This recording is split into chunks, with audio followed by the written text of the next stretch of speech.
Hello everyone. We are students from School of IT and Engineering, majoring in computer science at AGA University. My name is Alisa, and those are my teammates, Hussein Khalilov, Nijat Mamadov, and Nijat Osmanov. And today we team up to build basic logic gates, not AND at all, using breadboard. It's easy but a very cool way to make those logic circuits from ground up. We will walk you through the setup, show how we connect everything, and test all the gates to make sure they work very well. Let's get into it. Hello, my name is Nijat Mamadov, and I'll explain what we learned from NotGate and what we did during it. So, NotGate is also called an inverter. It takes one input and it produces the opposite input, the output. I mean, so when the input switch is off, the LED is turned on.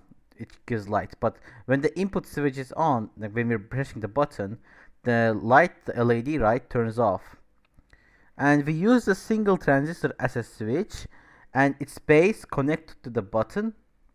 So when we press the button, the transistor will activate, and instead of going through the LED, the electricity will move through the transistor instead. So no electricity will go to the LED and it will not turn on. Hello everyone, my name is Sein. I will talk about the AND gate, which produces the high output only when both inputs are high, meaning that for outcome to be 1, both inputs have to be 1. We use NPN transistors, 2 of them, connected in series. The emitter of the first transistor connects to the collector of the second. The LED and resistor are connected from positive to the collector of the first transistor. The emitter of the second transistor is grounded.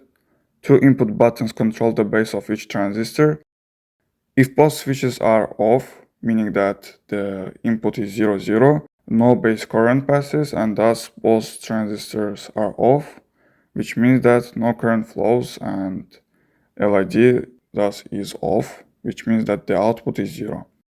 If only one switch is on, meaning that the input is either 0, 1 or 1, 0, only one transistor conducts and the current path is still broken, which means that LED is off and outcome is again 0. If both switches are on, which means both switches are high, both transistors conduct, complete path forms and the LED turns on and the output becomes 1.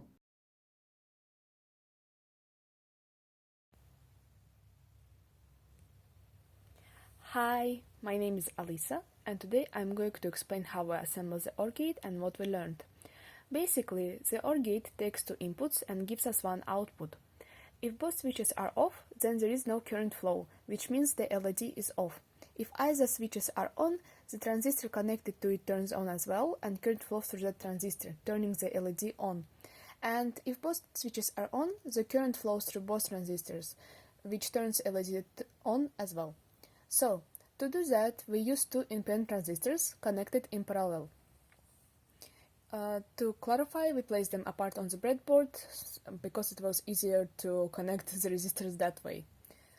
Each transistor's collector connects to the LED and the resistor.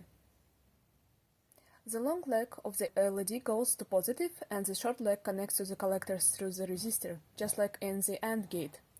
Both emitters are connected to the ground, which means they go straight to the ground rail on the breadboard, connected to the negative terminal of the power source. Each transistor's base is controlled by a separate input button. Just like before, when the button is pressed, it allows current into the base and turns the transistor on.